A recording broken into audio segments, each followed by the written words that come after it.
Malaysia में जब भी कोई बंदा आता है, वो इंडिया से आ रहा है, पाकिस्तान से आ रहा है, बांग्लादेश से आ रहा है, किसी भी कंट्री से आ रहा है, कोशिश वो यही करता है कि यार एक तो ज़ुबान नहीं आती, मैं जानता नहीं हूँ इस कंट्री को, तो मैं कोशिश करूँगा कि अपने ही लोगों के साथ जाके मिलूँ। यानी कि जो पाकिस्तानी होते हैं वो ढूँढते हैं यार किसी पाकिस्तानी के साथ जाकर रह लूँगा, किसी से बात भी वो समझते हैं मेरी, खाने भी चलो मैच करते हैं, तो काम भी लगवा देंगे। तो ये अपने ही सारा प्रोसेस स्टार्ट करते हैं। ये जॉब वाला, जॉब स्कैमिंग वाला मैं आपको एक्सप्लेन कर देता हूँ कि मलेशिया के अंदर जब कोई बंदा नया आता है तो उसके साथ स्कैम किस तरह होते हैं जॉब की मद में।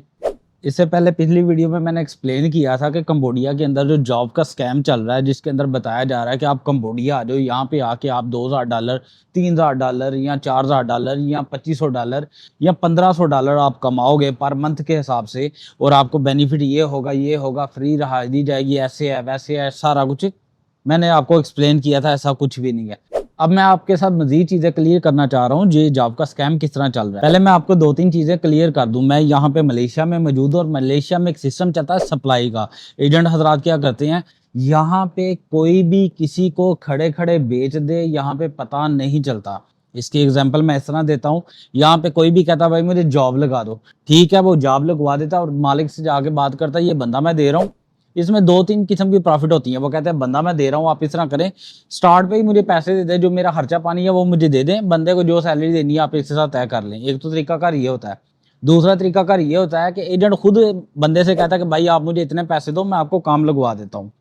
तीसरा तरीकाकार ये भी होता है कि एजेंट हजरात जाके मालिक से कहते हैं कि आपने सैलरी मुझे देनी है, बंदा आपके पास काम करेगा, उस सैलरी में से प्रॉफिट रख के मैं उसको दूंगा सैलरी। मगर उसमें यह होता है कि सैलरी हर महीने मलेशिया के अंदर हर महीने पहली तारीख में, दूसरी तारीख में, तीसरी तारीख में सैलरी मिल जाती है। पहली 3 तारीखों में सैलरी मिल जाती है, मगर एजेंट हजरात 15 दिन बाद, 18 दिन बाद देते हैं। वो इस वजह से कि उन्होंने बंदे का हिसाब किताब रखा होता है कि बंदा भाग भी जाए, हम इसको तंग इतना करेंगे कि अगर ये भाग भी जाए तो इसका इतना हिस्सा हमारे पास 15-18 दिन की सैलरी हमारे पास रह देगी।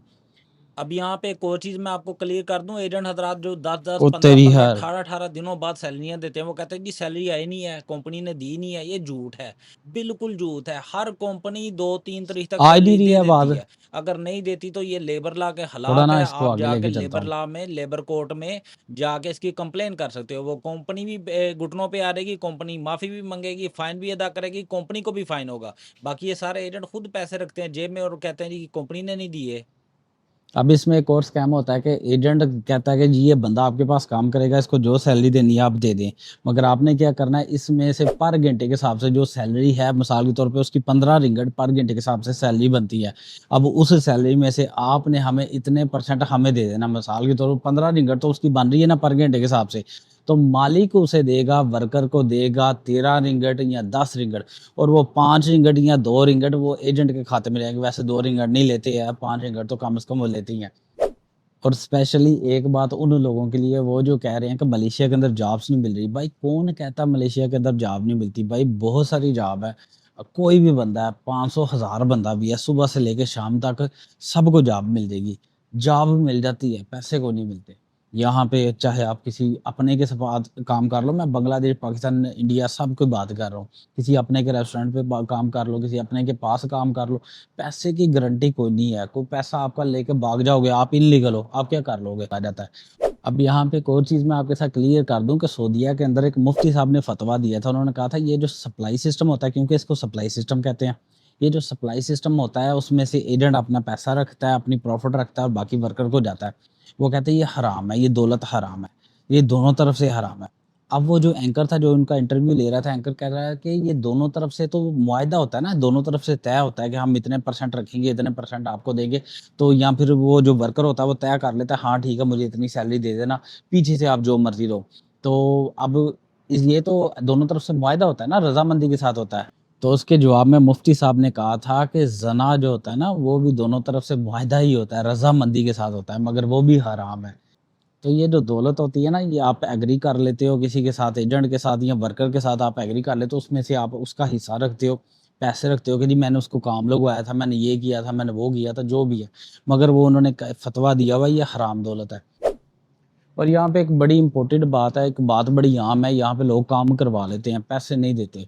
اب یہاں پہ ہراسمنٹ کا ایک کیس یہ بھی ہوتا ہے کہ جن لوگوں نے انلیگل ہوتے ہوئے کام کیا وہ ڈرتے ہوتے ہیں، کہتے ہیں یار ہم پولیس تھانے میں بھی نہیں جانا چاہتے کیونکہ ہمارے پاس پہلے ڈاکومنٹ نہیں تھے، ہم نے یہ کام کیا یہ بھی انلیگل تھا۔ ملیشیا میں رہتے ہوئے اگر آپ کے پاس ڈاکومنٹس نہیں ہیں، آپ کام کرتے ہو، وہ بھی انلیگل ہے۔ اگر آپ کے پاس ڈاکومنٹ ہیں، جس کمپنی کے ڈاکومنٹ ہے، ساتھ والی چاہے کمپنی میں آپ کام کر رہے ہو، وہ بھی انلیگل ہے۔ اگر آپ نے شادی بھی کی ہوئی ہے، پھر بھی جس کمپنی کا آپ نے بتایا میں نے اس کمپنی میں کام کرنا ہے، اس سے ہٹ کے کسی اور کمپنی میں کام کر رہے ہو، وہ بھی انلیگل ہے میرا بھائی۔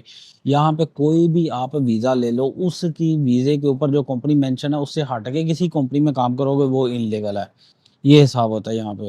یہاں پہ ایسا نہیں ہے کہ جہاں مرضی کام کرو۔ ایجنٹ حضرات بڑا کہتے ہیں، ایون کہ سم ٹائم ایجنٹ حضرات کہتے ہیں یہاں سے چل جاؤ گے، آگے جانے کا بڑا آپ کو سکوپ ملے گا، یہاں سے آگے آپ یورپین کنٹری میں جا سکتے، کچھ بھی نہیں ہے۔ یہاں پہ لوگ 10-15 سال گھسے گھسے کے چلے گئے ہیں، ویزے اپلائی کیے ہیں، 10 سال ویزے اپلائی کرتے رہے ہیں، نہیں جا سکے ہیں، ان کے ریجیکشن۔ میں کئی لوگوں کو جانتا ہوں جنہوں نے یہاں سے ویزے اپلائی کیے، نہ یورپ کے لگ سکے ہیں، نہ امریکہ کینیڈا کے لگ سکتے ہیں، نہ آسٹریلیا کے لگ سکے ہیں، نہ جاپان کے لگ سکے ہیں۔ بہت سارے لوگ یہاں پہ جوانیاں گزار دیا، ہانگ کانگ کے چکر میں آئے تھے، یہاں ملیشیا سے آگے ہانگ کانگ جائیں گے، نہیں جا سکے بھائی، ویزا ہی نہیں لگتا ہے۔ بس یہ چیزیں آپ کو بتانی تھی کہ یہاں پہ جو لوگ کام کر رہے ہیں، جو بھی لوگ کام کر رہے ہیں، جتنے بھی لوگ کام کر رہے ہیں، ان سے پوچھیں 90% لوگوں وہ کہیں گے کہ ان کی سیلری ہے 90 کیا 99% لوگ وہ کہیں گے فلاں جگہ ان کے پیسے مرے تھے، فلاں جگہ ان کے پیسے مرے تھے۔ چاہے کسی بھی کنٹری کا بندہ ہو، وہ جو بوس ہے اس نے مارے ہیں اس کے پیسے، دی فلاں جگہ مارے ہیں، فلاں جگہ مارے ہیں، بتائیں گے لوگ بتاتے ہیں۔ یہاں پہ جس نے بھی کام کرنا ہے اس نے لاس کرنا ہے، اور سٹارٹنگ کے دنوں کے اوپر تو سب سے پہلے اپنوں نے اس کو لینا ہے نا، ارے بھائی ہمارے پاس کام کر لے، اچھا پاکستانی ہو، میں بھی پاکستانی ہوں، ہاں ٹھیک ہے ہمارے پاس کام کر لو، پھر اس کے بعد کیا ہوگا؟ اس کی سیلری لے کے بھاگ جائیں گے۔ یہ تھی ویڈیو، یہ تھی انفارمیشن ملیشیا میں جاب اسکیم کے حوالے سے۔ ویڈیو اچھی لگی ہے تو ویڈیو کو لائک کیجیے گا، چینل کو سبسکرائب کیجیے گا، اپنا بہت سارا خیال رکھیے گا، دعا میں یاد رکھیے گا۔ السلام علیکم۔